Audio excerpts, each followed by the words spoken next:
上期讲到，199年2月7日，吕布被曹操处死。至此，曹操控制了兖州和徐州以及豫州淮河以北的广大地区，势力仅次于袁绍。袁绍名义上控制着4州之地，但实际上太行山一带的黑山军尚未剿灭，并州的部分地区被南匈奴和胡人控制着，特别是幽州的公孙瓒，一直是袁绍的心腹大患。本期视频，我们就一起走进袁绍与公孙瓒决战及袁术呕血而亡。195年，接连失利的公孙瓒驻守于易县，即今天的河北省雄县西北。他在易县的外围挖了10道壕沟，城内筑起5、6丈的高台，在这些高台上建有房屋，他自己则居住在中间高达10丈的台楼上，以铁做门。身边只有侍奉他的机械，来往书信都需要用绳索吊上来吊下去，几乎过着与世隔绝的生活。由于城内储藏的粮草甚多，防守又很严密，所以袁绍派遣部将攻打了数年，就是打不下来。于是袁绍便给公孙瓒写信，希望他能放下旧怨，与自己和解。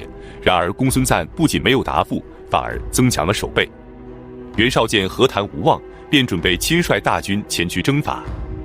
198年，袁绍率领大军前往幽州，准备与公孙瓒决战。当大军走到界桥的时候，遇到了公孙瓒的一名别将，袁绍大军便迅速地将其包围。他自知抵抗不住，立即向公孙瓒求援，然而公孙瓒却并不打算派兵救援。理由是，如果我去救了他，以后其他的部将遇到强兵，便不肯力战，只想着求援；如果不去救他们，其他的将领们便会自我勉励。然而事实是，其他的部将明知自己抵抗不了袁绍，可又指望不上公孙瓒的支援，只能直接投降或者不战而逃。就这样，袁绍的大军顺利地来到了易县附近。这时公孙瓒才慌了，他连忙派遣自己的儿子公孙旭向黑山军求援。他的战术是，黑山军到达后，他便亲率大军冲出重围，在西南方向与黑山军会合，然后切断袁绍军的后路，向其发起猛攻。这时他的长史关敬劝谏他说，你的部将已经各怀叛离之心，无力再战了。他们之所以还能固守，完全是因为他们顾惜自己的家乡老少。如果将军能够持久坚守，袁绍自会退兵，四方的军队也一定可以会合。但是如果将军离开易县，军心必然涣散，易县的覆灭也就指日可待了。一旦易县的根基丧失，将军就只能流落荒野，到时候还如何成就大业呢？公孙瓒听后，只能无奈地改变了战术，决定固守易县。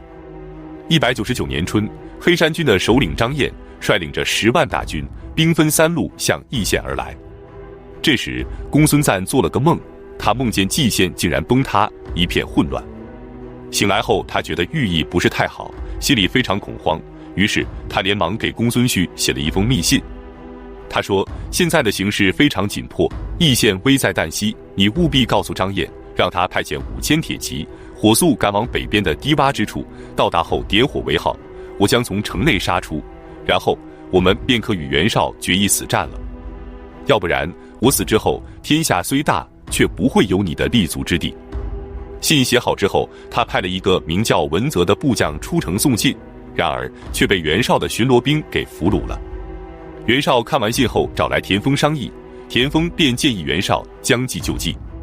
袁绍立即派遣精兵前往公孙瓒所说的低洼之处，到了晚上，他们点起火把向公孙瓒示意。公孙瓒以为黑山军已经到达，于是立即亲率大军出城。结果当他到达袁绍大营的时候，突然伏兵四起，全都是袁绍的大军，没有任何黑山军的踪迹。公孙瓒这才发现上当了，连忙带领着残兵败将退回了城里。袁绍见公孙瓒龟缩在城里不出，立即派兵挖掘地道，一直挖到了城楼底下，然后用柱子顶起楼基，等下面的土被挖空后，用火烧毁支柱，楼台便随之崩塌，大军顺利地进入了驿城。公孙瓒见满城火光，一片哀嚎，自知败局已定。他勒死了自己的姐妹和妻儿，然后引火自焚而死。袁绍的士兵们冲上去斩下了他的首级。公孙瓒死后，他的长史关敬悔恨自己的计谋落空，导致公孙瓒战败而死。于是他独自奔向袁绍的大军，悲壮而死。随后，袁绍将公孙瓒和关靖的首级一起送往许县，交给了汉献帝。至此，公孙瓒的势力彻底消亡，袁绍兼并了他的队伍，顺利地占据了幽州。就在这时，袁术给他写来了一封信，希望把帝号让给他。这是怎么回事呢？自从曹操上次亲征袁术之后，袁术损兵折将，众叛亲离，导致元气大伤，过起了颠沛流离的生活。然而就在这一年，江淮地区爆发了旱灾，百姓流离失所，饿殍遍野，饥荒之中甚至出现了人吃人的现象，袁术的大军也处于饥寒交迫的状态。为了应付困境，袁术拨了10万斛军粮，让沛国国相舒绍负责发放，结果舒绍却把军粮全都发给了灾民。袁术得知后大怒，立即将舒绍绑来，准备处死。他怒问舒绍：“你为何要这么做？”舒绍从容地说道：“我知道自己一定会死，所以我宁愿牺牲我一人，也要拯救万千百姓于水火之中。”袁术听后深受感动，立即下马拉着他的手说：“你就只想着让自己享有天下的美名，而不愿意与我共同分享吗？”最终他无奈地释放了舒绍，虽然保留了自己的虚名，可军粮的问题依然没办法解决。199年4月，他决定烧毁寿春的宫殿，前往黔山去投靠部将陈兰和雷伯，没想到雷伯却拒绝接收他。没有了军粮，也没有人接济，将士们便纷纷逃散，各奔东西而去。走投无路的袁术知道自己大势已去，可他毕竟是称了帝的天子，唯一放不下的就是他的帝号。思索再三之后，他决定将帝号让给自己的弟弟袁绍。他给袁绍写信说：“天命离开汉室久矣，如今豪杰并起，如同战国七雄无二。袁氏禀受天命，理应统治天下。你拥有4州之地，户口100万，谁与争锋？曹操虽想复兴汉室，可天命难违，定不可成。所以我决定将帝号送给你，望你珍惜。”之后，他一面派人给袁绍送信，一面率军准备前往青州，去投奔青州刺史袁绍的长子袁谭。再来看袁绍，他收到了袁烛的书信后，心里非常的矛盾。他有心称帝，但不知道部下们的反应，更不能自己提出，于是他就指使自己的主簿耿包去提。结果耿包刚说完，众人便群情激愤的反对，怒骂耿包是妖言惑众。